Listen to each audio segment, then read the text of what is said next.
자, 한 주의 시작, 정치 시사 소식을 팩트와 직설로 기선을 제압하는 월요 초토화. 오늘 초토화해 주실 손님은 바로 김민아 시사평론가 모셨습니다. 반갑습니다. 아이고, 우리 또 총통님. 이봉우 뭉클 미디어 인권연구소 연구원은 저희가 잠시 뒤에 모시도록 하겠습니다. 그 이유는 지금 충정로에서 교통소통의 문제로 인해 조금 밀리고 있는 상황인데요. 원래 서태지가 나중에 나오는 거예요. 네. 왜 갑자기 서태지가 나와요? 원래, 주인공은 나중에 나오는 거라고요? 네, 원래 이제 오프닝 밴드가 이렇게 하고 있으면 무슨 말씀을. 네, 나중에 이제 메인이 와가지고. 아닙니다. 저희가 메인. 이제 우리 이봉우 연구원님은 이제 양념 좀 이따 이제 오시면 얘기가 바뀌겠죠. 뭐 그거 당연한 겁니다. 아니면 방송의 묘미를 잘 아시면서 자, 우리 평론가님 오면 서태지 되는 거죠. 이제 와. 이제 오면은 그렇게 하도록 하겠습니다. 자, 월요일. 근데 뭐 주제가 너무 많아가지고 원래 두 분이 나오시면은 제가 보통 오늘 뭐가 제일 재밌냐 이렇게 물어보고 시작하잖아요. 근데 뭐가 재밌었습니까? 오늘은 뭐가 재밌었습니까? 재미요? 예, 오늘 뭐 어떤 뉴스가 제일 가장 우리 총통님의 이목을 끌었는지. 재미는 없어요. 재미가 없다. 네, 도대체 재미가 없어요, 세상이. 이럴 수가 있습니까, 세상이? 재미가 없을 수 있다고 저는 봅니다. 네. 그럼 박영식의 오늘의 뉴스 뭡니까? 저는 제일 재밌었던 거는 네. 저는 방송통신위원장이 자동으로 면직되는 게 제 나름대로는 좀 이 정도면은 이 정도면 이제 더 이상 그 뭐랄까 사악한 면모를 보지 않아도 되겠구나. 이제 그런 생각을 했답니다. 그러니까 정보조직법 바꾸면은 네. 지금의 방통위가 그렇죠. 그 뭐죠? 이름이 방송통신 미디어 특위. 네, 그 뭐 그런 이름인가? 예. 뭐 아무튼 그 새로 바뀌기 때문에 네.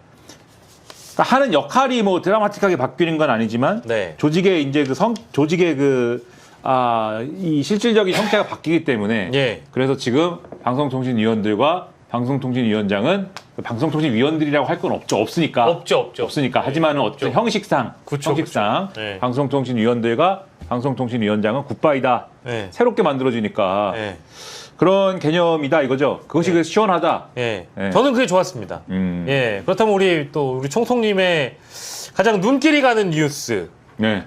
가장 즐거운 뉴스, 재미있는 뉴스, 충격적인 뉴스 어떤 것든 좋습니다. 그래요? 예. 하나만이라도. 박영식의 픽은 뭡니까 그러면? 아까 했다니까.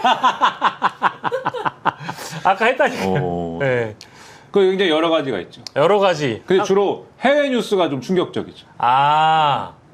조지아주. 그렇죠. 거기서 일어난 일이 사실 상식적으로는 네. 이게 납득이 안 되는 일이기 때문에 그것이 충격이다. 네. 어떻게 그럴 수가 있습니까? 네. 그 얘기도 사실 저희가 오늘 할 겁니다. 할 거예요? 예. 그리고 뭐 일본 총리 그만두는 얘기. 네. 사실 저희가 일본 총리와 관련돼서는 오늘 사실 대본에 없는 얘기이기 때문에. 그래요? 네. 일본 총리에 대한 얘기를 오늘 단 한 번도 하신 적이 없죠. 오늘은 그렇죠. 방송에서 하신 적이 없죠. 네. 그럼 저희 야시장에서 아주 짧고 퀵하게 핵심만 짚어드리는 이시바 총리의 사퇴. 네. 그 이후에 일본. 또 다음 총리는 누가 될 것인가까지 우리가 한번 얘기해 보겠습니다. 근데 제가 일본 얘기를 하면은 기분이 나쁘다는 사람이 있어요. 누가요? 모르겠어요. 저의 유튜브 와서 악플을 다는데. 이거 지금은 이제 우리 총통님의 유튜브는 아니기 때문에 기분이 나쁘대요. 내가 일본 얘기를 하면은 내 일본 이름, 일본 사람 이름을 얘기하는 발음에 사랑이 녹아 있대요. 그래가지고 기분이 나쁘대. 무슨 말도 안 되는 얘기예요. 이시바 시게로 이렇게 하면 거기서 그게 일본 사람 같이 얘기가 들린답니까? 아니 뭐 그건 모르겠는데. 나니가스키. 네. 아무튼간에 이제 이시바 시게루는 그만둡니다. 그만두죠. 네, 그만둔다고 얘기했습니다. 예. 내가 사실은 원래부터 그만둘 생각을 좀 했고, 하지만 그냥 그만두기는 뭐해서 중의원 해산도 해보려고 했으나 잘 안 됐다. 그러나 너무 그건 심한 것 같아서 트럼프하고의 협상이 마무리될 때까지는 내가 일단은 이제 그만둔다는 얘기는 안 했고 전략적으로 왜냐하면 그만둔다는 총리하고 뭐 누가 협상을 진지하게 하겠냐. 그렇죠. 그러나 어쨌든 간에 나는 이 3연속 선거 패배의 책임을 지고 그만두었다. 이렇게 얘기를 한 건데 그러니까 이시바 시게루가 애초에 왜 총리가 됐느냐. 그거는 일본 자민당 내 파벌들이 다 이제 비자금 문제가 있어서 그런 거거든요. 비자금 문제들이 다 쭈루룩 드러났습니다. 그래서 그렇죠. 파벌은 해체 상태예요, 지금. 스스로 다 해체를 했습니다. 아소다로가 이끄는 아소파만 빼고 예. 다 자폭했어요. 예. 파벌들이. 예. 하지만 여전히 그 네트워크는 남아있죠. 여전히 파벌 체제로 움직이기는 하는데 예. 어쨌든 파벌이 자기 파벌을 유지하기 위해서 비자금을 따로 만들어가지고 유통을 했고 그 핵심적인 그 진원지가 사실은 아베파라고 불리는 아베 신조를 따랐던 그렇지만 아베 신조가 이제 사망했기 때문에 구심점이 없으신 바로 그 파벌이에요. 거기서부터 진원지가 돼서 야 이게 정치가 썩지 않았느냐. 예. 그러니까는 좀 새로운 사람이 해야 된다. 그런데 아베 신조하고 라이벌 구도를 좀 가졌던 정치인이 누가 있느냐. 이 자민당은 오랫동안 아베 일강이지 않았습니까? 예. 근데 그 정치인이 누구냐? 그게 좀 세력도 없고 예. 정치인으로서 이렇게 뭐 화려한 뭐 그런 언변이나 이런 것도 아닌 예. 다소 뭐가 없어 보이는 이시바 시게루다. 예. 그래서 이시바 시게루가 이 총재가 되면서 총리가 된 거거든요. 예. 근데 이시바 시게루가 총리가 됐지만 예. 자민당 내의 그런 비자금 문제나 이런 걸 시원하게 해결하지 않았습니다.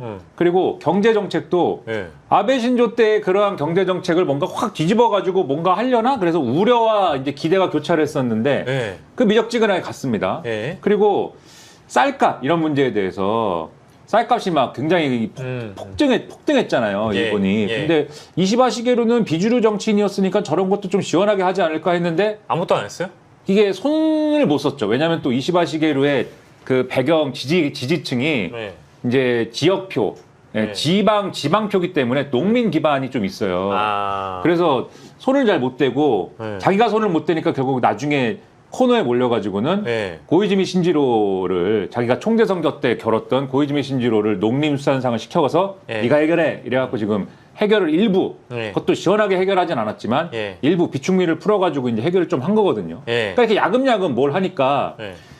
이 3연속 선거가 있었습니다. 처음에는 이시바 시게루가 이제 자기가 뭐 이게 어쨌든 이번에 총리가 됐으니까는 이번엔 내 위주로 한번 개편을 해보고 싶다라는 생각으로 중의원 해산을 해서 했던 선거가 있었고 그 다음에 이제 보궐선거가 있었고 그 다음에 참의원 선거가 있었고 3번의 선거가 있었는데 다 패배했어요. 네. 3연속 패배를 하고 그리고 이 자민당이 원래는 내각제니까 국회에서 쉽게 얘기하면 과반 이상을 어쨌든 점하든지 예. 뭐 이렇게 돼야 되지 않습니까? 예. 그래야 이제 국정 운영이 쉽잖아요. 예. 과반을 점하지 못하는 상황이 됐습니다. 예. 그래서 연립을 반드시 해야 되고 연립정부 구성을 반드시 해야 되는 입장이 돼서 예.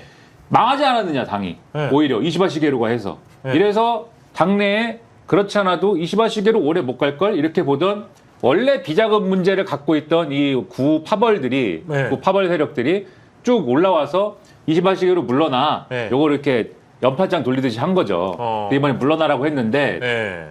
이시바 시게루를 떠받치는 주류가 있습니다. 이시바 체제에서. 예. 주류가 누구냐? 이시바 시게루 본인.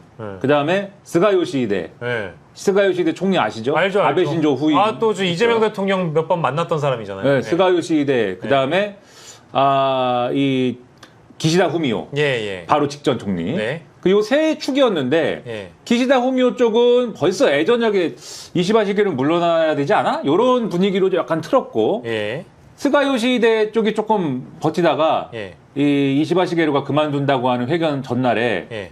스가 요시히데가 미는 쪽이 고이즈미 신지로거든요. 아. 고이즈미 신지로랑 둘이 가서 물러나셔야 될 것 같다 하면서 예, 예. 주류가 무너지면서 이시바 시게루는 예. 물러나는 게 되는 거고. 예. 그럼 이제 누가 총리가 되는 거냐? 그 고이즈미 얘기가 많이 나오던데. 그렇죠. 왜냐하면 바로 직전 총재 선거, 그러니까 이시바 시게루가 본인이 총리가 되는 총재 선거에서 3파전이었습니다. 그게 이시바 시게루, 고이즈미 신지로, 다카이치 사나이 3명이었는데 예. 다카이치 사나이는 지금 보도 나오는 걸 보면 아시겠지만 별명이 여자 아베예요. 예. 예. 아베- 굉장히 극우적이라고 들었어요. 그렇죠. 완전히 상식을 초월합니다, 이 사람. 아니 고이즈미 신지로도 뭐 극우라고 보는 사람들도 일부 있지만 그 여자분이 훨씬 더 강경한 자세라고 들었습니다. 그러니까 이 다카이치 사나이는 네. 나는 극우예요라고 직접적으로 외치고 다니는 사람이라고 보면 됩니다.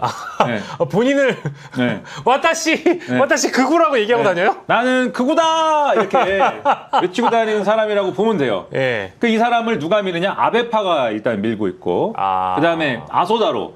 네. 아소다로가 네. 원래 또 이 자민당의 그 상당히 이제 배우의 지분이 있었던 사람인데 강력한 사람인데 이시바 시게루 때 뒷방으로 물러난 거거든요. 예. 거의 반강제적으로. 예. 그런데 이번에 복귀를 노리면서 다카시 사나에를 이제 밀려고 하는 흐름인 것이고 그 다음에 이제 3파전이었다고 말씀드렸잖아요. 네네네. 이시바 시게루가 빠졌으니까 나머지 2명이 결혼한 셈인데 네. 그 중에 하나가 다카시 사나에 그 다음에 고이즈미 신지로인데 예. 고이즈미 신지로는 다들 아시는 이제 고이즈미 주니치로의 아들이고 예. 사실은 그 밈의 왕자죠. 그렇죠. 예. 헌쿨 색좌. 예. 예. 굉장히 펀하고 쿨하고 예, 섹시하고. 예. 오늘이 크리스마스인 이유는 예. 성탄절이니까. 뭐 이렇게 뭐 이런 류의 말을 자꾸 해가지고. 그거 말고 진짜 많아요. 이상한 예. 거. 예. 뭐 이런 류의 밈이 끝도 없습니다. 아, 맞아요.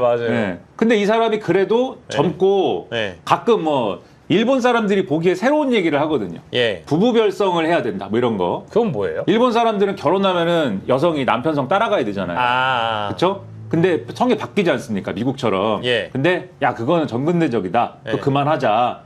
이런 얘기를 해서 나름 개혁적인 이미지 이런 걸 갖고 있어요. 그래서 고이즈미 신지로는 적어도 나는 중도예요. 나는 개혁이에요라고 외치는 요 축입니다. 근데 이 사람이 예. 고이즈미 신지로가 또 대대로 여기가 네. 지역구가 이제 가나가현에 있는데 예.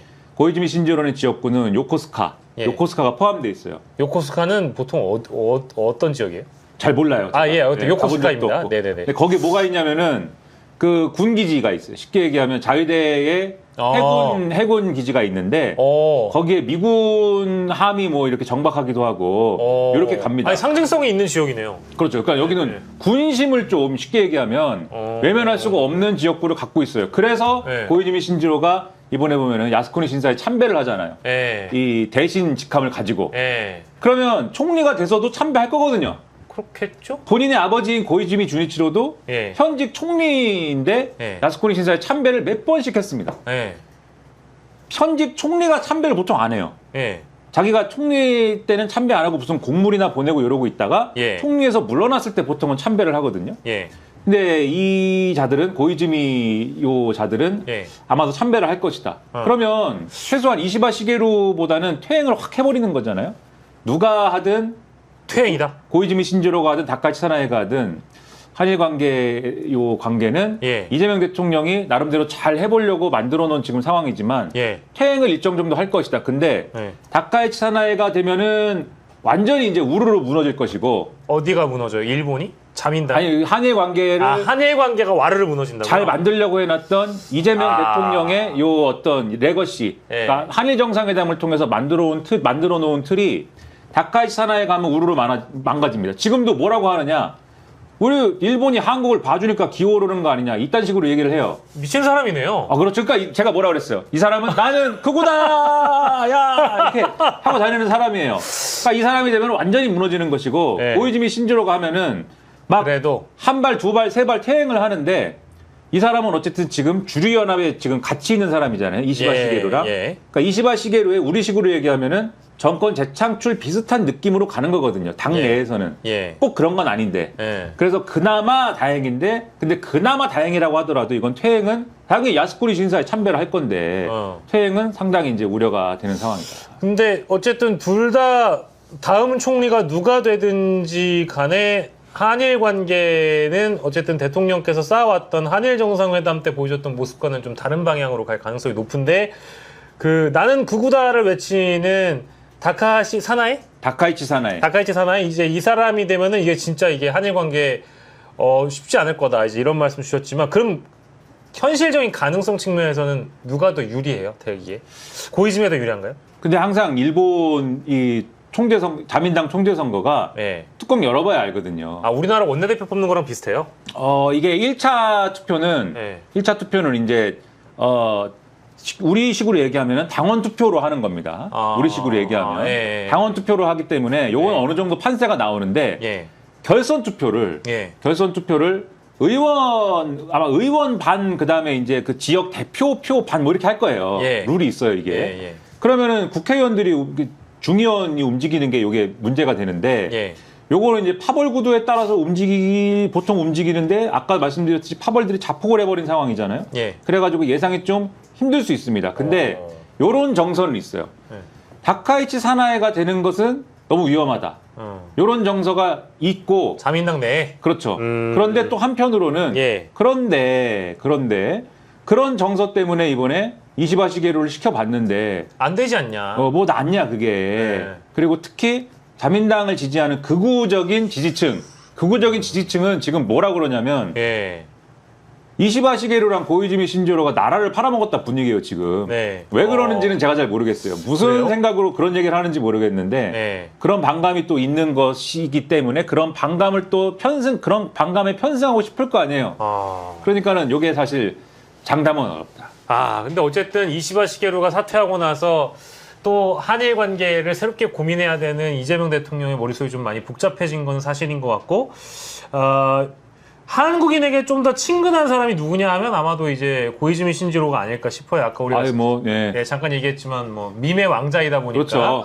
그 밈만 모아가지고 보는 컨텐츠 만들어도 재밌겠다. 그러니까 기후위기 어떻게 대응할 거냐 물어보니까는 그것은 번하고 콜하고 섹시하게 한다. 그래가지고 펑쿨 색조 아닙니까? 그렇습니다. 그게 무슨 대답이에요? 번하고 콜하고 섹시한 게 뭐냐?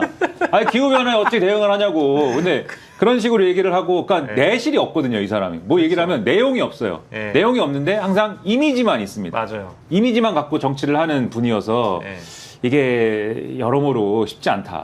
그것은 김민하니까 이제 이런 대답을 주로 하잖아요. 그것은 야시장이고. 그건 박영식이니까 뭐 이런 대답을 하는 사람이라서 굉장히 많은 분들이 재밌게 밈 삼아서 카카오톡으로 막 돌려보기도 하시는데 그러니까 지금 박영식의 정치화 시장은 왜 박영식의 정치화 시장이죠? 이렇게 물어보면은 그것은 박영식이 진행을 하니까 뭐 이런 답변이 나오는 사람이에요. 너무 재밌다. 저 그 밈을 진짜 좋아하거든요. 근데 뭐 지금 아직 안 오세요? 제가 아니요, 다 왔어요. 올 때까지 내가 아닙니다. 제가 좋아하는 영화 중에 그 머시기 미스터 맥도날드라는 영화가 있습니다. 저거 봤는데? 웰컴 미스터 맥도날드인가? 그 영화가 있어요. 그 영화에 보면은 중간에 시간이 떠가지고 라디오 드라마를 만드는 영화인데 시간에 떠가지고 이 출연자 중 하나가 그 야구 대진표랑 그 점수 가지고 시간을 끌어요? 때워야 되는 장면이 나와요. 그러니까 그 사람이 그거 쪽지 하나 가지고 전화하는 흉내를 내면서 나는 하인리이다 이러면서 하인리가 살아온 배경이 궁금하지 않아? 나는 뭐 어디서 태어나서 어떻게 했다. 자 그런데 내 친구한테 전화를 걸어볼게. 전화해가지고 뚜루루루 전화해가지고 누구 토마스 나 하인리야. 오늘 자이언츠는 어땠지? 뭐 이렇게 그거를 점수표 하나 가지고 버티는 게 있다고요. 아니 근데 그런 기분이다 지금. 근데 그런 기분으로 말씀하시기에는 지금 저희 야시장에서 두 번 전혀 본 적이 없었던 주제이자 왜냐하면 보통 이런 주제를 하려고 하면 국제 정치 전문가 이런 분들 모셔야 되는데 그에 버금가는 혹은 그 이상으로 또 일본을 잘 아시는 우리 김민하 평론가께서 요즘에 그렇게 얘기하면 사람들이 막 오해를 해요. 저 사람이 친일파다. 그러니까 내가 지금 그래서 제가 지금 댓글 소개해드리려고 했는데 친일파라고 왔어요 또? 아니 친일파라고 얘기 안 했어요. 그럼 뭐라고요? 친일파라고 얘기 안 했고 너무 잘 아시니까 우리 김민하 평론가한테 일본에서 얼마나 계셨냐고. 일본에 얼마 있었냐고요? 이런 지금 질문, 이런 반응도 있었고, 아니 무슨 현지인이냐. 그 정도로 잘 안다. 이러시면서 아주 너무 감사하게 차후에 일본의 전국 상황에 대해서 좀 들을 수 있어서 너무 좋다라는 분도 있고. 제가 평생 일본에서 있었던 기간을 합치면은 한 달입니까? 한 일주일 좀 넘을 겁니다. 진짜요? 여행도 일주일만 딱 가보신 거예요? 여행을 제가 3일 이상 간 적이 없습니다. 그럼 2번 가신 거예요, 지금 일본을?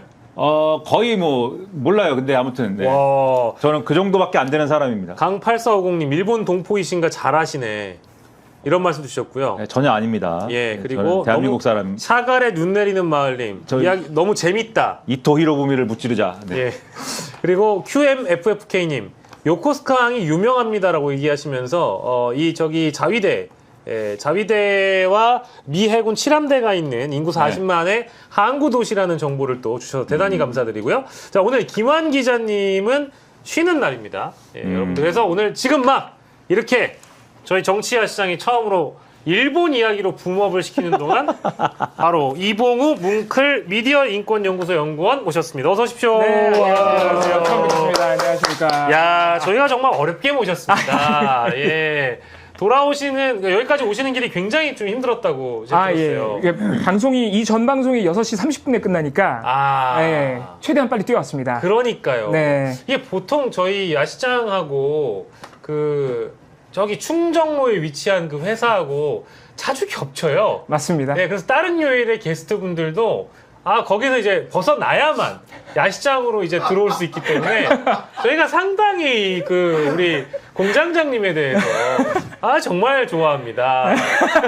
결론이 좀 이상하긴 한데. 뭐가 이상해요. 그래도 싫어한다고 할 수 없잖아요. 예, 아이고 우리 이봉우 연구원님과 또 함께 하겠고요. 예, 해시TV 이봉우님이라고 딱 이제 보시고 인사해 주시는 분들도 계신 것 같고요. 감사합니다. 예, 파란호수님 댓글 감사드립니다. 자, 오늘 두 분과 함께 근데 우리 이봉우 연구원님은 아까도 이제 우리 김민하 평론가께 일본 이야기를 들었던 이유가 어떤 주제가 좀 눈에 띄었는가 이제 이런 거 여쭤봤거든요. 네. 오늘 혹시 이전 방송에서 어떤 주제를 많이 다루셨습니까? 오늘 장동혁 대표의 마늘. 마늘을 100일 동안 먹으면 사람이 된다. 이거를 장동혁 대표가 스스로 농담으로 언급을 했죠.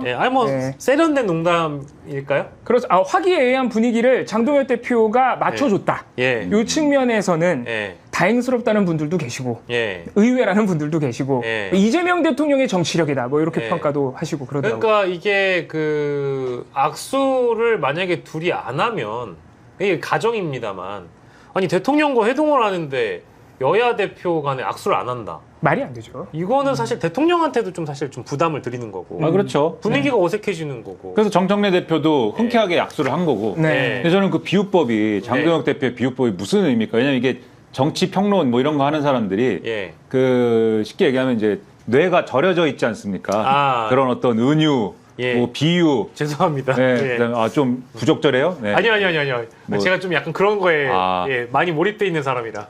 쓰리 쿠션 뭐 이런 거에 이렇게 절여져 있기 때문에. 맞아요. 그러면 이런 생각을 하는 거예요. 장동혁 대표는 지금 본인이 곰이라고 지금 주장한 건가?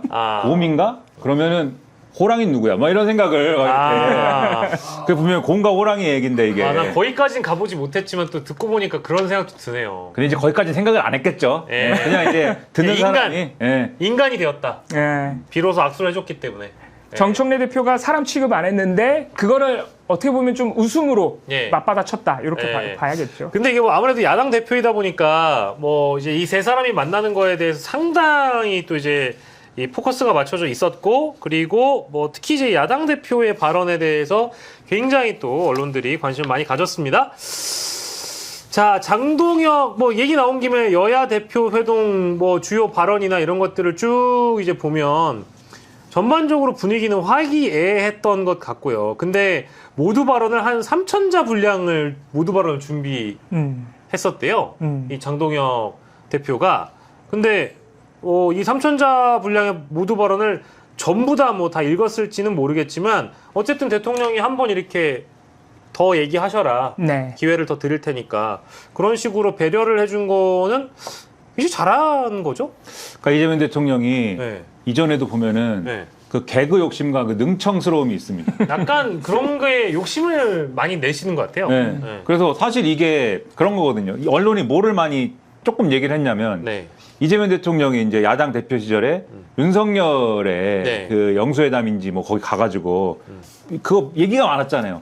품에서 이게 그럼 제가 좀 준비해온 거를 얘기를 하도록 하겠습니다. 꺼내가지고 읽었죠. 이러고 이렇게 읽고 이런 거 가지고 이제 말이 많았는데 그거를 장동혁 대표한테 당하는 거 아니냐. 요걸 이제 이게 꿀잼이다. 보수 언론에서 이제 이렇게 조금 이게 대거 보도가 나오고 이런 건 아니지만 조금 이렇게 양념처럼 섞어서 얘기한 게 있어요. 근데 이재명 대통령도 이제 비슷한 어떤 생각, 대비, 이렇게 나오면 나는 이렇게 받아쳐야지 그런 게 있지 않았겠습니까? 근데 장동혁 대표 사실 그렇게까지는 생각 안 한 것 같거든요. 맞아요. 그러니까 이재명 대표가 좀 더 말씀하시지 그래요. 이렇게 지금 더 해라. 생각보다 약한데 이렇게 얘기를 하는 거잖아요. 그러니까 이런 게 사실 국민들이 볼 때는 충분히 들어줄 용의가 있다. 그리고 나도 옛날에 그렇게 했지 않느냐. 그러니까 당신들도 그렇게 하더라도 나는 얼마든지 이거는 받아줄 수 있는 그런 준비가 돼 있다. 이런 제스처처럼 비춰지는 측면이 있는 거죠. 근데 우리가 이 지도자, 국가적인 어떤 지도자의 위치에서 어떤 태도가 좋은 거냐. 윤석열처럼 그 뭐 종이 좀 읽었다고 종이 15분 동안 읽었다고 이제 이거 마음에 담아두고 이제 이거를 뭐 어떻게 해야겠다 뭐 이렇게 생각을 했는지는 뭐 확정된 건 없지만 저는 상당히 의심하거든요. 이게 그 종이 읽었더니 기분 나빠가지고 이제 그 체포를 해야 되겠다. 아니 그런 건 아니지만 체포는 다른 이유로도 뭐 이렇게 있는 거지만 앙심을 뭔가 품었을 것이다라고 생각을 합니다. 이재명 내가 잘해보겠다고 어쨌든 불러가지고 이거를 그전에는 뭐 무슨 선거에서 지고 나서 나는 정치를 하는 대통령이 되겠다는 등 뭐 이런 얘기를 막 했는데 그 영수회담인지 뭐 그거를 그렇게 하고 나서는 국민의힘 반응도 그렇고 대통령실 반응도 그렇고 완전히 무슨 적대적으로 바뀌고 뭐 이런 게 있었거든요. 그러니까 상당히 앙심을 품었을 것이다. 이런 생각을 하는데 그런 지도자가 사실 맞는 지도자냐 아니면 어쨌든 부른 김에 하고 싶은 얘기 다 해라. 내가 단독으로 만나는 것도 만나주겠다. 얘기 충분히 하고 우리는 당신들 얘기로 당신들이 어떤 사람들이건 간에 그자만 듣겠다. 이런 지도자가 우리나라에 필요하고 좋은 지도자냐 어느 쪽이냐 이거는 답은 자명한 거거든요. 그런 점에서 이제 이런 모습들을 보여준 거라고 보는 거죠. 저는 뭐 참고로 이제 오늘 이 회동의 가장 큰 수혜자는 이제 이재명 대통령이다라고 이제 말씀을 다른 방송에서 드린 바 있는데 어떻습니까? 우리 이제 뭐 각 이재명, 정청래 뒤에 직함 뺄게요. 이재명, 정청래, 장동혁 이 세 사람의 어떤 전략을 좀 이렇게 구분해서 본다면 어떨까요? 뭐 장동혁의 전략, 이재명 대통령의 전략, 정청래 대표의 전략이라는 건 뭐 어떤 게 사실 있었다고 봐야 되겠습니까? 일단 말씀해 주신 대로 이재명 대통령의 성과가 가장 커 보여요. 이게 뭐 여야 각자의 유리한 불리함을 떠나서 오늘 이재명 대통령은 굉장히 경색돼 보였던 여야 대화를 이끌어낸 사람으로 어쨌든 지금 보이거든요. 그렇죠. 네. 그리고 결과물이 없었느냐? 사실 방금 전에 김민하 평론가님께서 말씀해주신 그 윤석열과 이재명 대표 시절의 영수회담은 사실 윤석열 씨가 앙심을 품었는지 뭐 어쩐지 모르겠지만 사실상 성과가 없는 수준을 넘어서 다시 대화가 단절됐어요. 그리고 야당에서 그렇게 요구했던 뭐 이태원 참사 특별법이나 이런 부분에 대한 거부권 계속됐습니다. 그리고 8개월 만에 내란한 거거든요. 그런데 오늘은 어쨌든 취임 100일도 안 된 상태에서 여야 대표를 만나게 했고 어쨌든 간에 그리고 여야 경제협의체라는 뭐 이게 또 앞으로 잘 될지는 모르겠지만 뭐 맞아요. 어쨌든 경제적인 부분에 공통 공약이 있으면 민생을 위해서 실무협의한다. 요거를 자기 눈앞에서 성사를 시켰습니다. 이렇게 되면은 이제 이재명 대통령 별로 마음에 안 들어하는 보수 언론 입장에서도 이게 오늘 이 회담을 가지고 깔 게 없어요. 까긴 까고 싶은데 깔 게 뭐가 있을까 저도 이렇게 쭉 보니까 사실 내일 조선일보가 뭐라고 할까 되게 궁금하기 이제 그 조선일보 같은 경우에도 종종 칭찬도 하거든요. 그러니까 그런 면에서는 여야의 유불리를 떠나서 이재명 대통령으로서는 또 한 산을 넘었다. 국내 정치 현안 중에서.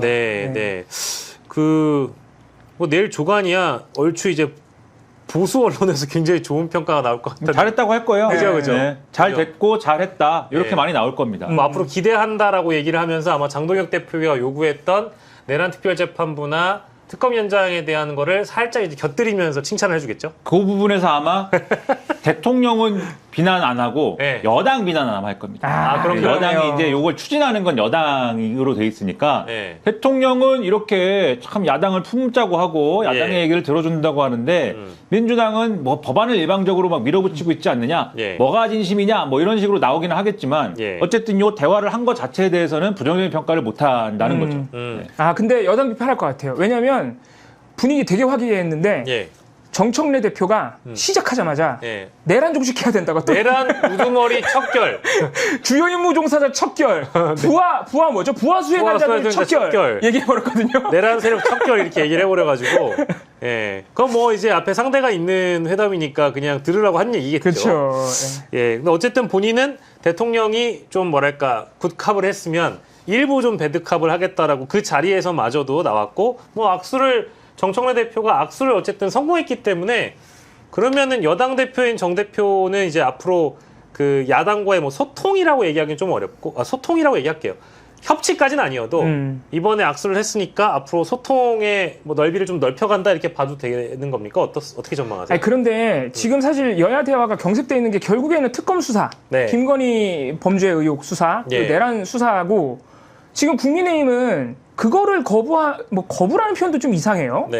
그것 때문에 지금 대화를 안 하겠다는 건데 김건희 범죄 의혹이 그렇다 치고 내란에 가담했다라는 의혹은 사실 규명해야 하는 게 맞잖아요. 이게 헌법 질서를 것들이냐 아니냐의 문제이기 때문에 그럼요. 그래서 오늘 같은 회담에서도 내란 중식이라는 얘기를 듣기 싫으면 예. 사실 이건 너무 반복되는 얘기고 사실 가능성도 없어 보이지만 예. 윤석열 세력하고 절연해야죠. 예. 그러니까 그걸 못하기 때문에 계속 그런 얘기를 들을 것이고 그걸 핑계로 여야 대화를 거부한다? 예. 이런 상황이 반복될수록 고립되는 건 국민의힘이라서 가능성은 낮아도 결국 우리가 우리라는 표현이 좀 이상한데 예. 해줄 수 있는 얘기가 반복됩니다. 내란 세력과 절연하지 않으면 어렵다. 대화에 나서지 않으면 고립되는 건 국민의힘이다. 이 얘기가 반복될 수밖에 없는 것 같아요. 예. 네. 근데 그 부분에서 이제 향후에 딱 이 포지션을 알 수 있는 게 장동혁 대표가 사실 요 자리에 오기 전에 예. 어제입니까? 연합뉴스 인터뷰인가 하잖아요. 네네네. 연합뉴스 인터뷰에서 하는 얘기를 딱 보면은 이게 쉽지 않다. 이거를 이제 느낄 수가 있지 않습니까? 그러니까 저는 오늘 이 대화 자체는 모두에게 이득이었다라고 봅니다. 장동혁, 정청래, 이재명 요 세 분에게 예. 세 분들에게 다 이득이 되는 그러한 자리였기 때문에 예. 장동혁 대표한테도 이런 방향으로 계속 협치를 우리에게 주문한다면 우리도 응하겠습니다. 이런 모드로 가는 게 당연히 좋다고 보는데 예. 근데 웃긴 거는 이렇게 가기 위해서 지금까지 이재명 정권을 무너뜨리자. 예. 이재명 대통령 끌어내리겠다. 그다음에 이제 라고 했는데. 그것을 주장하는 우리가 부정선거로 뺏겼다라고 얘기하는 이제 극보수 지지층, 극우 지지층에게 뭔가 할 말이 있어야 되잖아요. 그렇죠. 그래서 연합뉴스 인터뷰에서 얘기를 한 거 아닙니까? 한동훈과 같이 갈 수 없다. 한동훈이 나를 비난했다. 그리고 당원 게시판 문제 내가 절대 이거는 그냥 넘어가지 않을 것이다. 네. 팔동훈 찾아내겠다. 물론 이렇게 얘기하진 않았는데 그거를 요약을 하면 그 얘기지 뭐. 팔동훈 내가 찾아내겠다. 그렇죠. 그다음에 제가 가장 이거는 활용 점정이다라고 생각한 게 당원 자격을 갖고 있으면서 방송에 나가서 우리 당을 욕하는 그러한 패널들 용서할 수 없다. 만약에 자꾸 그러면 다 제명시켜 버릴 것이고 물론 이제 결단을 내린다고 순화해서 표현했지만 예. 제명해 버릴 것이고 그리고 앞으로 국힘 패널 인증제를 실시하겠다. 그래서 이 사람이 우리 국민의힘을 대변하는 패널임을 우리가 공지를 쭉 해주겠다. 저는 이게 진짜 있을 수가 없는 일인데.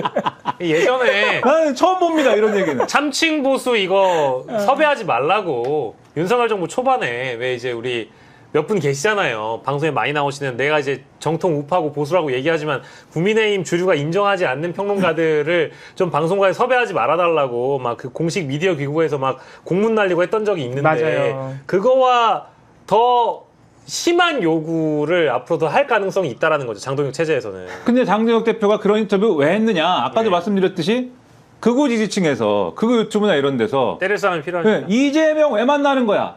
뭐 이런 거 만나서 무슨 합의를 하려고 하는 거야?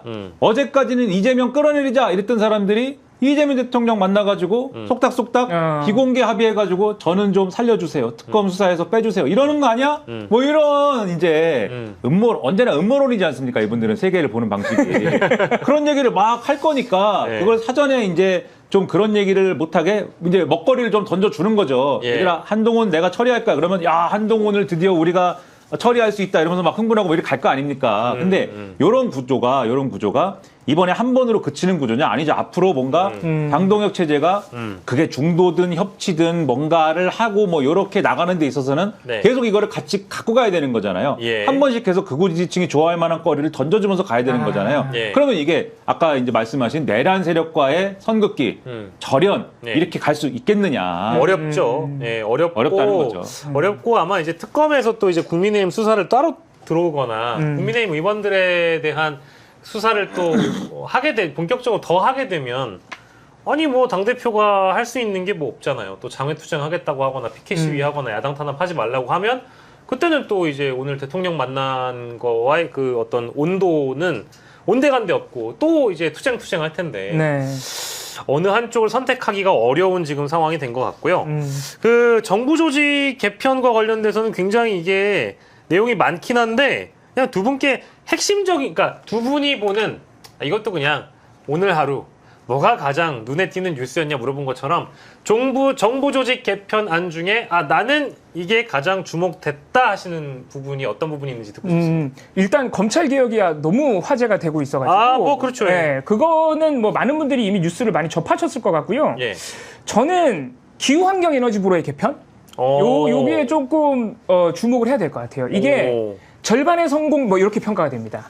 왜냐면은 이 환경부가 산업통상자원부에 있는 발전 산업, 특히 이제 산업부 같은 경우에는 발전 산업을 주로 진흥하는 쪽이거든요. 말 그대로 산업을 관장하니까 그거를 가져왔어요.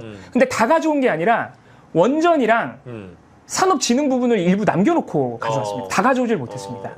예를 들어서 이제 천연가스 써 말어 이런 문제에 있어서 환경부는 아무래도 기후와 환경을 위해서 쓰지 말라고 규제하는 이제 부처가 될 것이고 거기다가 발전 산업 일부를 가져왔으니까. 그런데 산업통상자원부는 천연가스를 쓰자고 할 거거든요. 근데 이런 부분에 있어서 환경부가 차후의 기후위기에 우리나라가 장기적으로 대비하기 위해서 다 가져와야 된다라는 이재명 정부 초기의 요구가 있었습니다. 환경부가 다 가져와서 대통령도 오랜 기간 아리백을 주장해 왔으니 이제부터 시작해야 돼, 장기적으로. 그래서 탈석탄도 장기적으로 이제 조금씩 해나가야 된다. 그런데 논의 과정에서 결국에는 원전 수출과 관련된 진흥 그리고 발전 산업에 대한 진흥을 산업부에 결국 남겨놓고 가져왔거든요. 그렇다고 해도 이제 거시적이고 장기적인 발전 정책 전반은 또 환경부가 어쨌든 가져오긴 했습니다. 거기에서 앞으로 산업부랑 충돌이 있지 않겠느냐. 이런 우려가 좀 있습니다. 그렇다고 해서 이게 실패냐?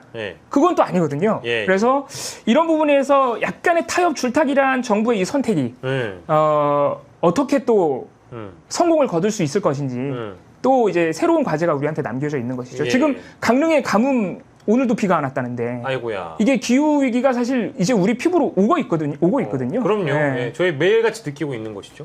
그러니까 이게 사실 요 대목이 기후환경 에너지부 문제가 양쪽에서 그러니까 결론은 유사한데 양쪽에서 이제 서로 다른 논거를 가지고 비판하는 요 대목이 있습니다. 지금 뭐냐면 지금 말씀하신 대로 요 진보적인 지향을 갖는 시민단체나 또는 그러한 목소리를 내온 이 전문가들은 뭐라고 얘기를 하는 거냐면은 그러니까 지금 말씀대로 에너지 관련한 모든 권한은 어쨌든 기후에너지부가 틀어주고 가야 되는 것인데 그래야 기후변화를 앞세우고 기후변화에 어떻게 대응할 것이냐의 연장선에서 에너지 정책을 짜고 뭐 이렇게 가고 나머지 부분들을 다 여기에 종속을 시키는 방향으로 가야 그래야 이제 기후변화에 제대로 대응할 수 있게 되는 건데 남겨놓지 않았느냐 산업통상자원부에 그러니까 이게 제대로 안 될 것이다. 서로 이제 말씀하신 대로 충돌이 일어나고 갈등이 일어나고 할 것이기 때문에 그래서 여기에 주장의 핵심은 기후에너지부로 다 갖고 와야 된다 이거잖아요. 맞아요. 근데 보수는 지금 뭐라고 하는 거냐면 원전 거기는 관심사 에너지 얘기하면 무조건 원전이잖아요. 원전만 관심사잖아요. 돈 벌어야 돼 그리고. 그렇죠.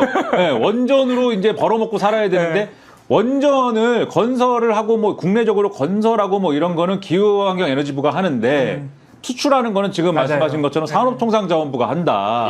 그럼 이게 이 정부는 분명히 원전을 그렇게 뭐 악마화하지 않는다고 하는데 이게 제2의 탈원전이다. 이게 제2의 탈원전이다. 그래서 산업통상자원부에다가 원전 관련한 거는 다 몰아줬어야지 왜 이거를 기후환경에너지부가 갖고 갔느냐. 그러니까 완전히 상반된 구조에서 지금 양쪽에서 이제 주장을 하는 건데 이런 현실이 있으니까 사실은 이런 안이 나온 거거든요. 사실. 그래서 그런 절충이라든가 이런 것들을 또 무시하고 갈 수는 없는 건데 개인적으로야 저는 뭐 한 사람의 어떤 시민으로서 얘기를 하라 그러면 기후변화를 앞세우는 게 맞죠. 기후변화를 앞에 딱 놓고 나머지 에너지 정책은 이 뒤에 이제 배치하는 게 맞겠지만 그런데 대통령과 이 행정부 입장에서는 이런 이견이 존재하는 걸 아마 무시하고 가기는 어려웠을 것 같다. 이런 생각이 좀 듭니다. 맞습니다.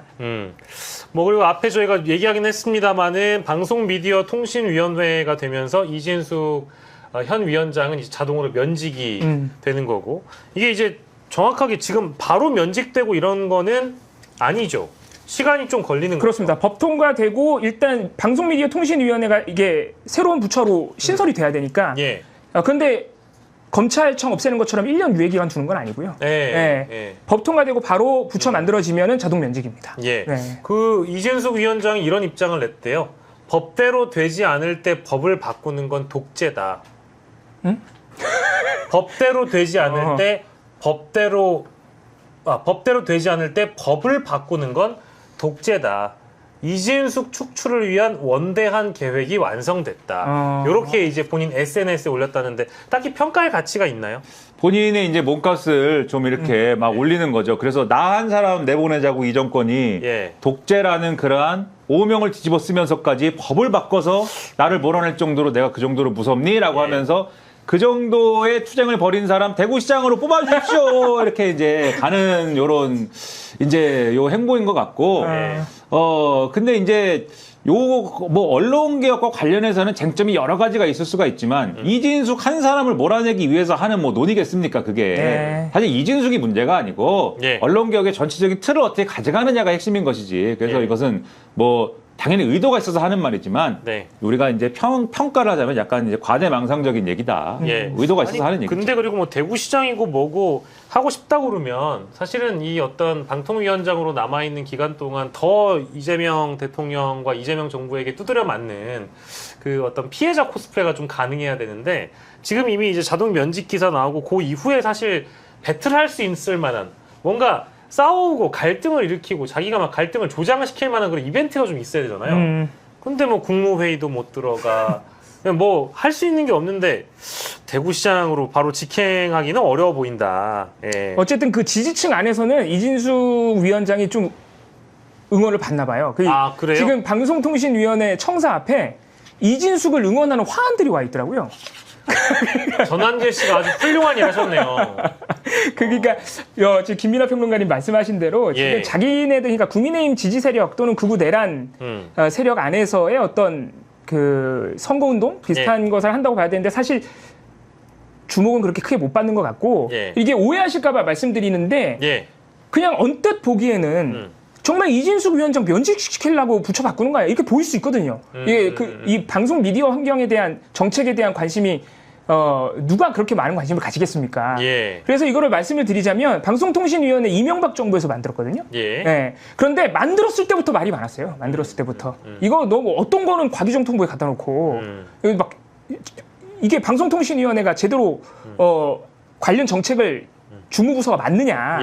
만들었을 때부터 논란이 많았고 특히 박근혜 정부 때부터 이 공영방송 장악이 너무 노골화되니까 이명박 정부도 마찬가지지만 방송통신위원회를 통한 공영방송 장악이 너무 노골화되면서 이미 박근혜 정부 때부터 방송통신 이 부처에 대한 개편 얘기는 시작이 됐습니다. 그리고 굉장히 역사가 오래된 논의고 과기정통부에 일부 있는 방송진흥정책 가져와야 된다. 그래서 통합적인 미디어 부처 만들어야 된다는 얘기가 굉장히 오래된 얘기예요.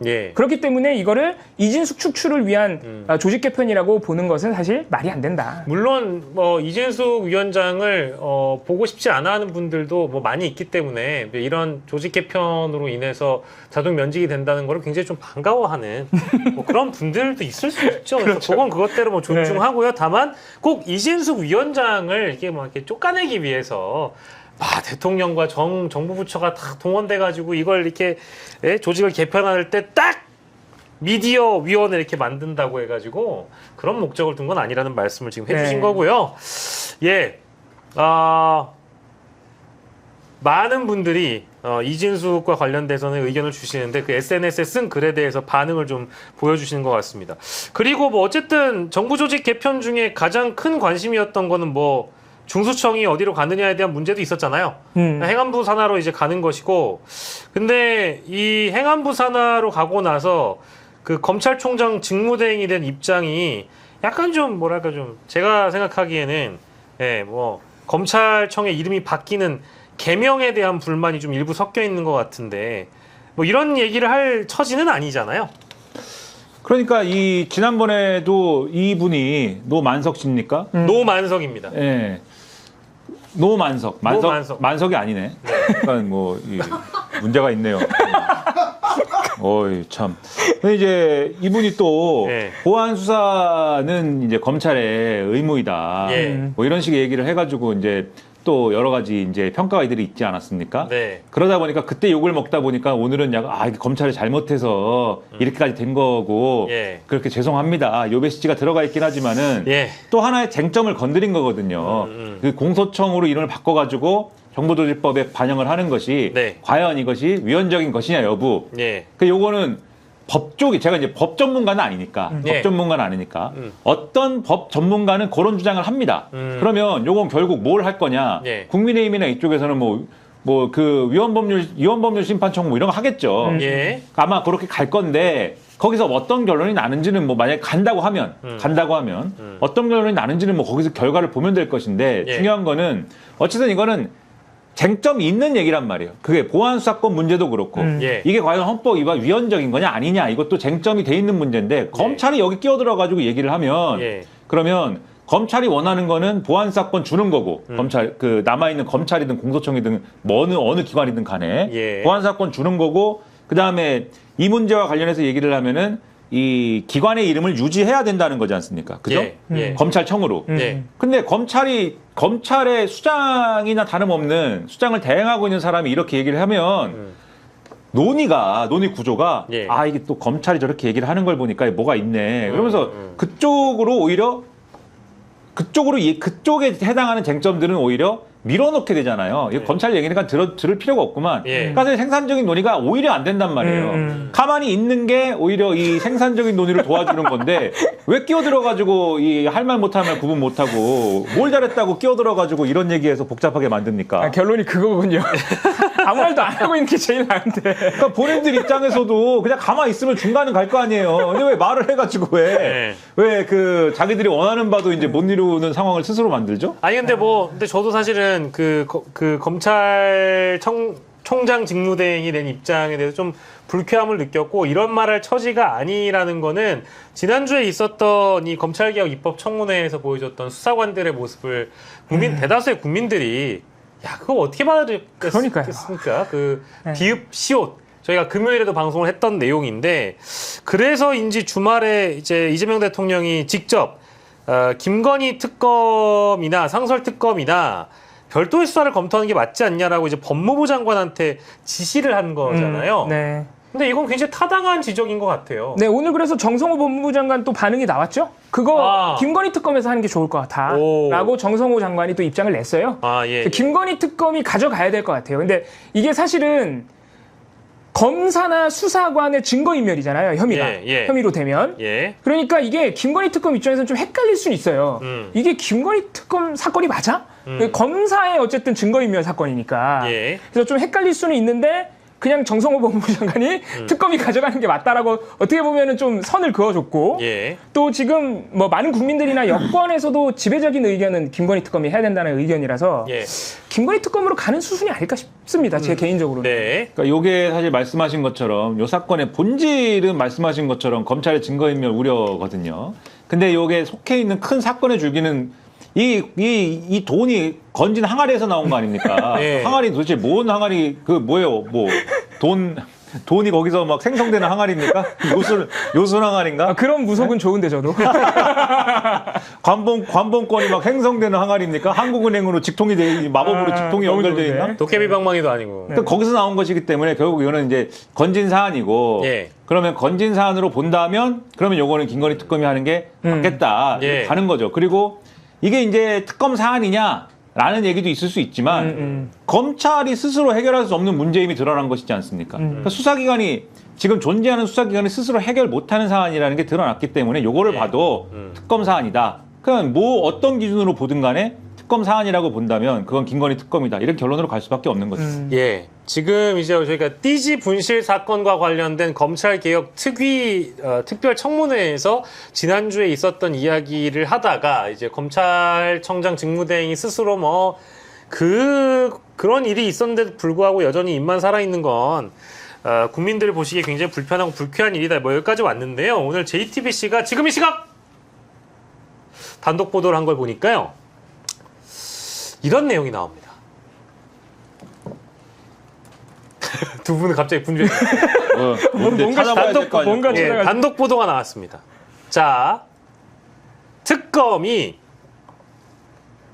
띠지 분실된 그 관봉권, 몇 천만 원짜리 사진 많이 보셨죠? 언론에 많이 이제 등장해 있었던 띠지 분실 관봉권 외에 또 다른 관봉권으로 보이는 사진을 확보했습니다.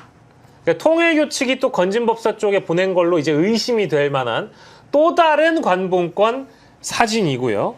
이때 띠지로 포장된 이 관봉권에는 시점이 2022년 10월로 찍혀 있습니다. 검찰에서 그때 확보했던 띠지 분실 사건에 해당되는 관봉권이 발행일이 5월 13일인데 요거는 2022년 10월이에요. 그리고 이거는 지금 통일교에서 나왔다는 거잖아요. 이것도 이제 통일교 쪽에서 보낸 걸로 특검이 의심을 하고 있다. 2022년 10월 하순쯤인 것으로 알려졌다. 그리고 실제로 이 무렵에 윤영호가 전성배에게 오랜만에 들을 게 있으니 점심이나 하자라는 취지의 문자를 보낸 적이 있었고 실제로 그 만남이 성사됐다고 하니 해당 날짜에 혹시 관봉권을 또 다른 관봉권을 건진에게 넘겨준 거 아니냐 이제 이런 단독 보도가 나왔습니다. 야, 관봉권을 얼마나 뿌려댔길래 그러니까 이게 이제 만날 때마다 그 통일교 쪽에서 왜 통일교의 비밀의 방에 들어가 보면 뭐 원, 달러, 뭐 엔 해가지고 한학자가 금고 안에 수북히 쌓아놓고 있었다라고 하잖아요. 물론 그걸 다 이제 특검이 압색한 건 아니었지만 그 정도의 현금 확보가 되어 있다라고 한다면 뭐 이건 사실은 좀 예상 가능한 범주안의 일인 것 같지 않아요? 뭐 그럴 수 있죠. 네. 그런데 이 관봉권 얘기는 그러니까 디테일을 좀 잘 봐야 되기 때문에 추가로 얘기를 좀 봐야 될 것 같아요. 왜냐하면 이전에 나왔던 이제 지금 문제가 되는 그 갖다 버렸다고 하는 띠지랑 뭐 이거를 갖다 버렸다고 하는 그 관봉권의 경우는 5천만 원어치지 않습니까? 그렇죠. 근데 이게 이제 각 개별적인 돈이 묶여 있는 거고, 그게 띠지가 있는 거고, 그 다음에 요게 띠지가 묶여 있는 돈이 합체를 해가지고 들어있는 하나의 이 봉투가 있는 거고, 그 봉투 겉면에 이제 스티커가 붙어 있는 형태인 거잖아요. 밀봉된 상태로. 그렇죠. 그 요거를 뜯어갖고 버렸다는 거. 요 형태인 거고, 지금 보도된 거는 이제 여기서 얘기하는 관봉권이라는 건 잘 보면은 띠지로 묶여 있는 사진이고 현금 따발이. 그러면 이게 원래도 똑같은 형태였느냐 이건 좀 궁금한 부분이 있거든요. 그리고 똑같은 형태가 아니라면 또 어떤 차이가 있는 거냐. 그렇죠. 이런 거를 잘 봐야 되기 때문에 요것이 두 개의 관봉권이 모두 통일교로부터 왔느냐의 문제는 또 별도로 한번 생각을 해봐야 되는 문제다. 각각일 수도 있는 거고, 각각의 다른 의미의 돈일 수도 있는 거고. 근데 아무튼 간에 또 어쨌든 나왔다라는 것은 이거는 무사히 이제 특검이 확보를 한 것인지 사진만 확보한 것인지 사진만 일단 확보한 거예요. 사진만? 왜냐면 딱히 뭐 그런 얘기가 없는 거니까. 띠는 없다. 지금은 사진만 있고. 그런 거 돈 그러니까 실물을 아예 지금 확보를 못한 것 같긴 한데 이게 어쨌든 통일교 윤영호 씨 부인 핸드폰에서 나왔다고 하니까 지금 비교적 통일교 2인자였던 윤영호 씨와 그 부인 재정국장 이모 씨는 비교적 진술을 좀 해주는 편이거든요. 뭐 특검의 협조적이라고 봐도 되죠. 좀 협조적이라서 이 관봉권 사진에 대해서도 특검이 수사를 하면은 아는 만큼 얘기는 해주지 않을까? 그런 기대도 듭니다. 또. 근데 이제 이게 실제 넘어갔다라고 하면 건진 쪽으로 넘어갔지만 그 넘어간 이후에 실물 증거를 남부지검이 만약에 사전에 수색을 해가지고 확보를 해둔 상황이라고 만약에 우리가 전제하면 뭐 과거에 확보했던 증거도 이런 식으로 인멸을 해버리는데 이거는 이제 사진만 확보가 된 거니까 요거에 대해서는 좀 더 추가적인 내용이 필요해 보일 것 같아요. 필요해 보일 것 같은데 어쨌든 한국은행 관계자의 말은 밀봉된 상태로 현금 뭉치를 개인에게 내주는 일은 거의 없다. 라고 얘기를 했는데 이런 관봉권이 여러 개 존재한다라는 건 도대체가 어떻게 이런 관봉권을 어디로부터 확보했고 어떤 식으로 뿌려댔을까? 참 저는 이해하기가 어렵습니다. 그러니까 이 영화 같은 일이에요. 우리가 어디서 이런 관봉권이 이렇게 여러 번 나오는 뉴스를 그러니까 이제 띠지 분실 사건 얘기하다 보니까 갑자기 저희 제작진이 이 얘기도 반드시 짚고 넘어가야 될 것 같다. JTBC 단독입니다. 띠지가 분실된 관봉권 말고 또 다른 관봉권이 하는 띠지가 묶여져 있는 또 다른 관봉권의 사진을 윤영호의 아내 재정국장의 휴대폰에서 확보했다. 이런 게 이제 또 나중에 이제 기소 과정이나 수사 과정에 하나의 또 수단이 되겠죠. 이 피의자의 입을 여는 수단이 될 것 같은데요. 관련 기사 또 그리고 아마 이제 그 초동수사팀 있지 않습니까? 민주당에서 국회로 이 초동수사팀 띠지 분실 사건의 당시에 초동수사팀을 국회로 또 부른다라고 하니까요. 관련 내용도 이때 당시에 이름이 최재현 부부장 검사래요. 최재현 부부장 검사. 이 사람이 남부지검 자산범죄합동수사부 소속이었는데 처음으로 이 건진법사 전성배 사건을 맡았던 수사팀의 팀장인가 봅니다. 이 사람도 함께 부를 예정이다. 여기까지 좀 전해드리겠습니다. 근데 수사관들 이 사람들 그래봐야 9급 아닌 8급이잖아요. 근데 이 사람들이 이렇게 나오는 거 보면 이런 거는 즉각 파면해버리면 안 됩니까? 한 명은 입사한 지 1년 반밖에 안 됐던데. 파면하면 안 김정민 됩니까? 수사관. 아니 국민들이 다 보고 있는 자리에서 이렇게 국민을 모독하고 아니 징계는 징계, 수사는 수사잖아요. 그러니까 징계는 바로 파면하면 안 돼요? 근데 징계라는 게 또 우리가 또 절차가 있어야 돼요? 그렇죠. 또 이게 뭐 그렇죠. 왔다 갔다 해야 되고 네. 그다음에 이 사건의 진실을 전체적으로 판단해야 될 거 아닙니까? 여기서 전체적으로 판단한다는 게 봐주자는 얘기가 아닙니다. 네. 이 사람들만 징계하고 끝나면 사실 그것만큼 사실 뭐 제가 이런 비유는 좀 더럽죠. 예. 싸다 만 것 같은 기분이 뭐 죄송합니다. 그렇죠. 아닙니다. 이건 뭐 제가 괜찮습니다. 평소에 많이 이제 아닙니다. 그 하지 않는 얘기인데 그러니까 약간 그런 닭담한 거 같 이것도 좀 그런가? 좀 그 저 먹다만 거 같은 그러면 여기 얘기가 좀 이게 아마 검사들이 제일 좋아할 결과일 거예요. 네. 딱 수사관들만 처벌받는 게. 그렇죠. 그래서 징계를 어쨌든 어떤 녀석이 시켜가지고 이 사람들이 이러한 요 답안을 만들어가지고 예. 거기다가 이런 그러니까요. 예? 자기 스스로 체면 걸어가면서 에이. 스스로를 응원해가면서 예. 딱 썼는가 네. 그거를 좀 총체적으로 파악한 다음에 경중을 따져가지고 제일 나쁜 녀석, 그 다음 나쁜 녀석. 근데 말씀하신 대로 그냥 싹 다 파면 뭐 그렇게 갈 수도 있는 거고 예. 뭐 그런 거를 해봐야겠죠. 예. 아, 참. 이게 뭐 수사는 수사대로 당연히 받는 게 맞고 또 법무부 차원의 징계는 징계대로 저는 뭐 양쪽 다 해야 된다라고 보는데 또 나름의 또 절차가 필요하다는 부분까지 뭐 저희가 뭐 전에 들으면서 이 수사관들과 함께 그때 당시에 초동 수사했던 팀은 또 어떤 입장인지 함께 저희가 전해드렸고 국회로 이제 그 곧 민주당이 불러서 출석할 예정이다라는 말씀 좀 드리고요. 그리고 지금 뭐 사실은 내란 특검에서 오늘 발표한 내용을 우리가 지켜보면 표결 방해를 했던 국민의힘 의원들은 피의자 신분으로 이제 소환 조사할 수 있다라는 브리핑을 일부 했거든요. 그래서인지 모르겠습니다만은 지금 중앙일보 쪽에서 나오는 소식에 따르면 추경호 의원뿐만 아니라 당시 원내대표실에 머물렀던 8명의 국민의힘 수속 의원은 아마도 피의자 신분으로도 뭐 얼마든지 부를 수 있는 가능성을 좀 열어놓은 것 같아요. 그런 과정에 12일입니다. 잠깐만 오늘이 8일이죠. 이번 주 금요일이네?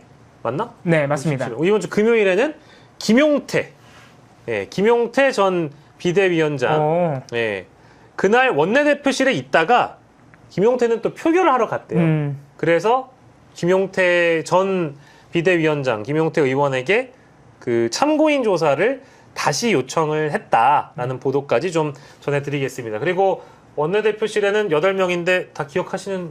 이미자, 추경호, 그리고 그 최근에 김용현하고 통화해서 논란된 그 갑자기 이름을 까먹었네. 조지현. 조지현 의원. 뭐 이런 사람들이죠. 지금 사무총장인 분도 있는 것 같고. 사무총장이 누구죠? 맞나? 아이, 갑자기 아침에 봤는데 그때 당시 원내시도인데 정의용 의원 정의용 맞습니다. 그분도 있고 원내대표도 있어요. 그렇죠. 송원석 씨도 있고 수석 최고도 있어요. 신동욱도 신동욱도 있고 김대식, 김희정까지 포함해서 그렇죠. 다 거기 있었는데 지금 말씀하신 것처럼 근데 그분들은 거의 스크럼을 딱 짜고 있을 거 아닙니까? 그렇죠. 불러도 안 올 것이고 그러니까 강제적으로 부를 수 있는 피의자 신분으로 조사를 해가지고 체포영장을 발부하든지 뭐 이렇게 할 수도 있다인데 그렇게 할 때까지 그럴 거냐는 이제 좀 지켜봐야 되고 근데 그 스크럼 짜고 있는 사람들 중에 좀 이게 좀 다르다 싶은 사람이 지금 김용태 의원인 거예요. 왜냐면은 이 사람은 거기 스크럼을 짜고 있는 장소에 가서 무슨 얘기를 듣고 보고 했을 건데 근데 거기에 동의를 안 했는지 표결하러 갔거든요. 그렇죠. 그러니까 이 사람은 그 중에서는 뭔가 지금 얘기가 다를 것이다. 그러면은 조사를 하면은 조사에 협조적으로 나오면은 거기서 보고 들은 얘기를 해줄 거 아닙니까? 그래서 사실은 와서 얘기를 하라고 하는 건데 다만 정치적 구도가 지금 특검 수사에 이렇게 협력을 하면 배신자 되는 분위기 아닙니까? 국민의힘이. 단일되어 그렇죠. 그래서 지금 상당히 또 시험에 들게 하고 있는데 김용태 의원을 제가 볼 때는 협조를 해야죠. 김용태 의원이 언제까지 이렇게 누구 저 부안으로 타면서 언제까지 이렇게 할 겁니까? 좀 협조를 해주기 바랍니다. 특검의 수사는 차근차근 좀 진행이 되고 있고 내일입니다. 내일 오전 10시에는 김상민 전 검사를 소환할 예정이라고 하거든요. 근데 뭐 두 분 다 그 보도는 아마 보셨을 겁니다. 이우환 화백의 그림이 짭이었다. 이거 아닙니까? 근데 1억 3천이나 주고 샀다는데. 근데 우리가 생각을 해보면 한국 미술품 협회인가 거기서는 진품이라고 그랬고, 근데 이번에 무슨 화랑인 네. 협회 여기서는 가품이라고 해가지고 지금 짭이라고 기사가 오늘 한겨레에 나온 거잖아요. 그럼 뭐예요? 이게 결론이 어떻게 되는 거예요? 김상민이는 1억 3천인가 4천 네, 주고 1억 3천. 짭을 산 거예요? 그러니까 뭐 한쪽은 그렇다는 거고 한쪽은 아니라고 하면서 진품 감정서까지 준 것이고. 진품 감정서도 그러니까 짭이라는 거잖아요. 그 한국 화랑협회. 화랑들은 지금 그런 거죠. 예. 화랑협회가 근데 관창의 후예인가? 예. 사실 좀 화랑관창. 근데 뭐 제가 생각하기에는 김건희가요 분명히 특검 조사를 받을 때 이렇게 얘기를 합니다. 그거는 내가 줘도 안 가진다라는 식으로.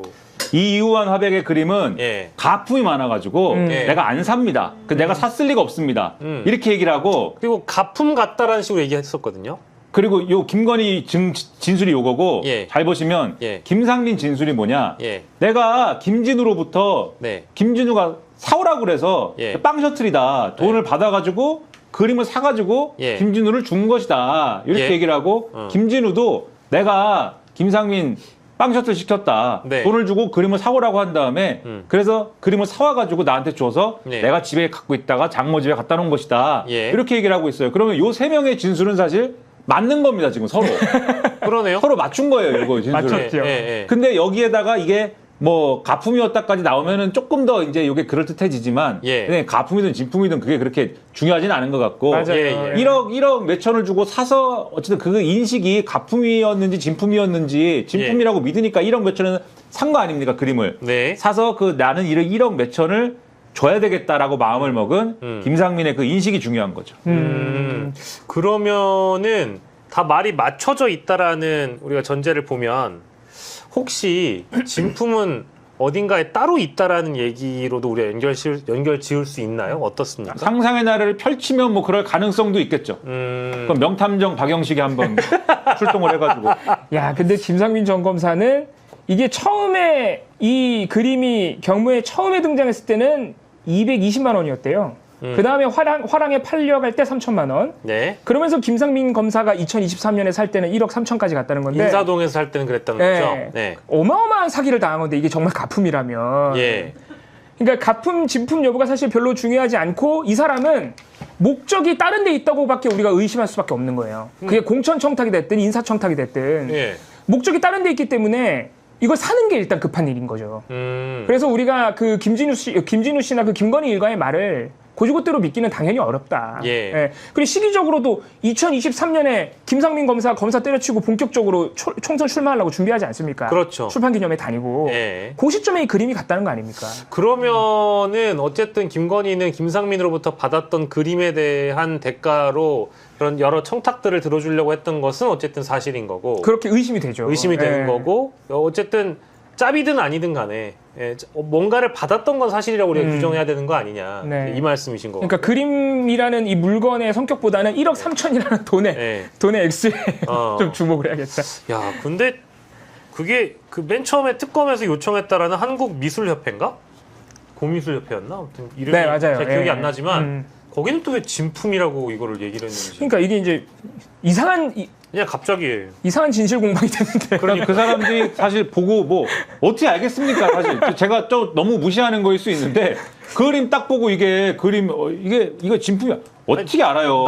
나름 되게 유명한 협회라던데. 아니 뭐 그렇게 하지만 그림이 또 그 그림이 뭐 복잡한 그림이 아니지 않습니까? 사실 우리 같은 문외한들이 보기에는 네. 네모 몇 개 있더구만 네모가 점점점점. 네. 네모가 몇 개 있는데 그게 진품인지 가품인지 그래가지고 판단한 근거를 보면은 예. 정황을 가지고 지금 판단을 하는 거거든요. 맞아요. 그렇더라고요. 그리고 이 화랑들 협회는 자 이게 아까 말씀하신 것처럼 처음에 이게 뭐 200만 원이나 300만 원에 지금 처음 나왔는데 이게 진품이면 처음에 내놓는 사람이 그렇게 내놓을 리가 그렇지. 없다. 네. 근데 이게 뻥튀기 되는 방법을 보면은 200만 원, 300만 원 나온 게 3천만 원으로 그게 다시 1억 몇천으로 쭉 뻥튀기가 되는 과정이 있는데 이게 가품을 진품으로 둔갑시키는 사기 방식이랑 일치한다. 이게 이제 화랑들이 하는 생각이고 예. 그냥 미술가들이 하는 생각은 이것이 처음 내놨을 때 이 처음 이거를 입수한 사람이 그런 이우한 화백이라는 사람의 이런 가치나 이런 걸 몰랐을 수도 있다. 그러니까 그냥 내놨는데 이게 이렇게 뭐 순리대로 가다 보니까 이렇게 됐을 가능성이 있고 예. 그다음에 여기 뭐 재질이나 뭐 글씨 가지고도 얘기를 하는데 화랑들이 볼 때 이 재질이나 글씨가 또 이호왕합의 고유의 것이 아니다 이렇게 얘기를 하지만 뭐 그럴 수도 있고 아닐 수도 있는 거거든요. 그것도 사실. 그럼 뭐 알게 뭡니까 사실 이게. 예. 뭐 이제 요거는 이제 그 뭐랄까 우리 시청층이 시나리오를 또 쓸 수 있는 뭐 이런 그런 주제여가지고 오늘 또 화제가 됐던 내용이라서 한번 다뤄봤고요. 사건의 핵심은 진품 가품 여부를 떠나서 김 전 검사가 1억 4천만 원을 주고 산 고급품을 김건희에게 건넸다라는 그렇죠. 점이다라고 네, 우리 훌륭하신 작가님이 메모해가지고 보내주셨어요. 잘 알아듣고 있습니다. 너무너무 감사합니다. 저희 셋이 아까 좀 설명했던 내용 중에 좀 일부 나왔어요. 자, 그리고 이 시각 가장 뜨거운 뉴스 가기 전에 그렇습니다. 저희 드디어 여러분들이 아기다리 고기다리시던 이오지오의 네, 후속 패션 제안 긴팔이 등장했습니다. 자, 신육수 구수가 아닌 16수. 16수 티셔츠. 구수가 아니다. 네. 자, 그리고 구수가 아니고 16수입니다. 자, 윤석열 구수 아니고요. 자, 요 하단 아래에 보면은 이렇게 이제 로고가 되어 있죠. 예, EOGO 되어 있고요. 요게 이제 항상 포인트입니다. 포인트고요. 저 아래 내려와가지고 요렇게 튼튼한 박음질을 튼튼하게 우리가 받고 있습니다. 우리 EOGO 티셔츠 고급 장섬유를 이용한 부드럽고 변형 적은 원단 그대로입니다. 예, 오프라인 매장 판매가 35,900원입니다만은 저희는 긴팔, 긴소매, 야시장 특가로 25,900원에 만나보실 수 있습니다. 그리고 여기서 멈춘다면은 EOGO가 아니죠. 이거 두 개를 사시면 티셔츠 두 개를 사시면 뭘 드린다? 양말 한 켤레를 드립니다. 예, 배송 메시지 항상 정치 야시장이라고 써주시면 양말 한 켤레 드린다. 양말에 박영식 얼굴 있나요? 박영식 얼굴은 없습니다. 예, 그래서 우리 배송 메시지에 정치 야시장 꼭 기입해 주시고요.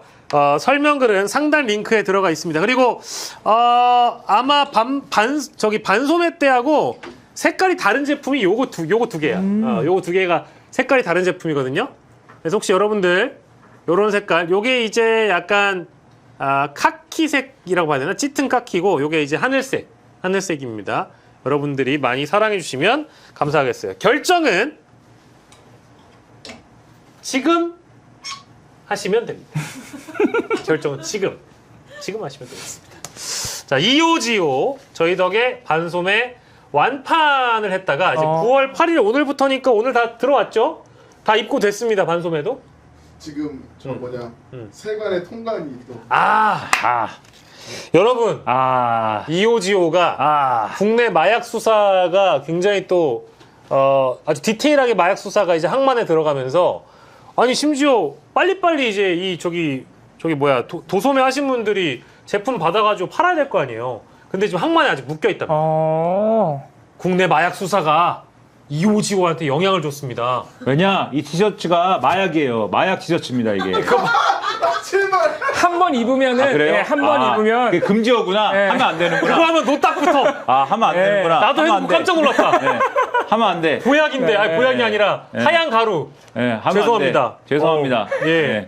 네. 한 번 입으면은 네. 중독된다. 아, 계속 입게 된다. 그렇습니다. 네. 정말 궁금하시면은 김민아 공화국에서 그걸 그대로 여러 번 반복하시면 노딱 있고요. 안 합니다. 예, 네. 뭉클 해쉬 유튜브에서도 여러 번 하시면 안 돼요. 안 노딱 합니다. 붙습니다. 예. 예, 네이버 EOGO 검색하셔도 되고 저희가 이제 하단 링크 드리니까 여러분들이 많이 참고해 주시면 되겠습니다. 자, 그리고 이 시각 가장 뜨거운 뉴스 마지막으로 짚고 저희가 정리하겠습니다. JTBC에서요. 검색 안 하셔도 돼요. 이건 제가 되게 간단한 뉴스예요. 다 뜨거워요, JTBC. 자, 김영석 독립기념관장. 이 양반 안 물러나고 있잖아요? 근데 사적 행사를 본인 그 기념관에서 하면서 유용을 한 거거든요. 사적 유용한 겁니다. 의혹이 아니에요. 유용을 했습니다. 근데 그 모임에서 뭘 받았냐? 감사패를 받았습니다. 근데 그 감사패 이름이 뭐야?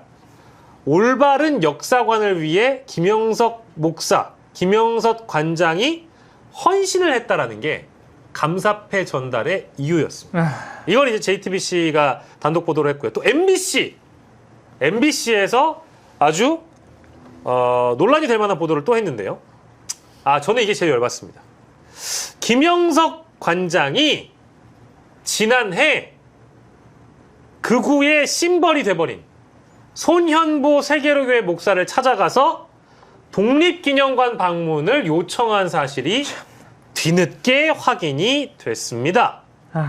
이인영 의원이 확보한 자료에 따르면 실제 김영석이 지난해 12월 2일에 특별전 업무 협의를 이유로 부산으로 출장을 가서 손현보를 만난 다음에 독립기념관이 준비 중인 한국독립운동과 기독교의 만남 행사 개막식과 주요 행사에 손현보를 초청했다라는 게 MBC의 보도입니다. 이 두 가지의 보도를 소개를 해드렸고요. 우리 연구원님과 평론가님의 평가를 듣고 오늘 이 시각 마무리해 보겠습니다. 또 아니 이게 근데 평가할 게 있어요? 김영석 씨에 대해서는 욕해달라는 얘기였어요. 네.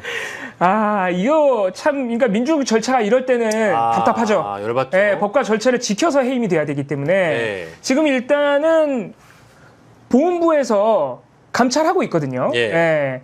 분명히 이 사람은 그 공직자윤리법이나 이 징계 사안에 아마 걸릴 거예요. 왜냐하면 일단은 ROTC나 교회 사람들 와서 사적으로 쓰게 한 부분은 이거는 100% 걸리는 부분이라 조금만 기다리면은 이런 한심한 행태를 우리가 이제 그만 볼 수 있다. 그리고 더 무서운 거는 지금 보니까 손현보 목사 부른 게 12월 2일이야. 내란 전날이네요. 네, 12월 3일 전날 바로 전날입니다. 네. 그러니까 만약에 내란이 안 터졌으면 불렀다는 얘기거든요. 또 그렇게 연결이 되네요. 아니 ROTC 동기들을 부르는 사람인데 손현보 목사 못 부르겠습니까? 독립기념관에? 근데 둘 다 또 목사였어요. 김영석 관장이 목사인 걸 모르시는 분들이 있을 텐데 무슨 교회 목사 안수를 받은 사람이에요. 맞아요. 목사예요. 자, 우리 김민하 평론가께서는 너무하다. 이 지금 사적 모임 이게 뭐 여기 지금 그 감사패 줬다는 이 행사 이름이 ROTC 기독장교연합회 하계 수련회. 그래서 ROTC 기독장교들이라잖아요. 그러면 이 ROTC의 기독장교들이 뭐 건전한 사람들이냐? 그렇지 않은 것 같아요. 그러니까. 이 보도 나온 걸 보면은. 그러니까 어떤 극우적인 어떠한 그런 시각의 역사 수정주의자들 아닙니까? 이 사람들이. 근데 이 사람들이 감사패를 줬어요. 김영석 관장 평소에 나는 저 뉴라이트도 아니고 극우도 아니고 나는 그저 이런 견해도 있고 저런 견해도 있으니까는 우리가 이제 그만 싸우고 통합합시다 뭐 이런 생각입니다. 이래 왔잖아요. 근데 왜 감사패를 이 사람들이 줍니까? 난 이 사람들한테 물어보고 싶어요. 올바른 역사관을 심어주기 위해 헌신했다는 이유로 감사패를 줬는데 어떤 부분에서 올바른 역사관을 심어준 겁니까? 김영석 관장이. 그러니까. 물어보면은 딱 대답이 나오겠죠 아마? 예, 제가 볼 때는 근데 잘 모르고 줬을 수도 있어요. 무슨 얘기인지. 아무튼 간에 관심이 없고 그냥 우리 편이니까 주자 뭐 이런 거일 수도 있는데 아무튼 간에 나 물어보고 싶고 그다음에 손현보 목사를 부르자고 한 그게 정확히 코드가 어디 맞는지가 딱 나오는 거잖아요. 이 뉴라이트 인사들의 이러한 그 어떤 전략이 과거에 이제 2000년대 초중반 이때 이제 시작이 된 거잖아요. 이런 식의 얘기가 뉴라이트식의 역사관 유포가 그때는 아주 새로운 얘기였단 말이에요. 그래서 그때는 야 우리 얘기가 맞다 이렇게 주장을 하고 무리수를 굉장히 많이 뒀습니다. 근데 이 무리수를 계속 두면서 이게 어느 정도 세력을 갖추게 됐죠. 이제는 어떻게 얘기하느냐? 자, 우리 역사에 대한 두 가지 해석이 있지. 원래 두 가지 해석이 있는 게 아니고 원래 그건 없었는데 자기네 주장은 없었는데 만들었잖아. 네, 자기네가 옛날에 만들어 놓은 거를 계속 고수한 다음에 자, 역사에 대한 두 가지 주장이 있지. 이 두 가지를 다 인정하자고. 지금 이렇게 얘기하는 거거든요. 이 김영석이 그런 스탠스인 거구나. 그렇죠. 김영석이 이걸 하기 때문에 그걸 뻔히 아니까 와서 감사패도 주고 뭐 이 독립기념관에 뭐 방문 요구도 서로 하고 이러는 거니까 더 이상 이제 본인이 뉴라이트가 아니고 뭐가 아니다라는 얘기는 그만하십시오 이제. 물러나야 돼요 이제 진짜. 너무합니다. 그러니까 이제 저는 이 양반이 했던 해명 중에 제일 빡쳤던 건 독립기념관을 이렇게 사유화해 놓고 나서 왜 이런 행사를 사적으로 유용을 하면서 독립기념관을 썼냐 이렇게 물어보니까 독립기념관은 국민 누구나 쓸 수 있는 시설 아닌가요? 그럼 됐다는. 박영식의 정치학 시장 촬영한다 그러면 그럼 내줍니까? 그러니까 말입니다. 어? 거기서 박영식의 정치학 시장 매주 하겠다. 그러니까 그럼 내줄 거냐고. 돈도 안 내고 그러니까. 개발료도 안 내고 오, 최고다. 심지어 수장고도 열어줘야 돼요. 맞아요. 수장고 열어줬잖아. 수장고까지 봤잖아요. 역사 유물들이 있다라고. 최고다. 한번 공문 한번 보내보시죠. 김영석 있을 때 보내야 돼요. 저희 제작진이 네, 또 보냅니까? 노력해 보도록 하겠습니다. 자, 오늘 월요일 시간이었고요. 월요 초토와 미디어 인권연구소 뭉클의 이봉우 연구원 그리고 김민아 시사평론가 AKA 김민아 공화국의 우리 총통님과 또 이 시간 함께 해봤습니다. 뭉클의 슈 유튜브도 열려 있습니다. 여러분들 많이 구독해 주시고 또 우리 김민아 공화국 요즘 장난 아니죠? 구독자?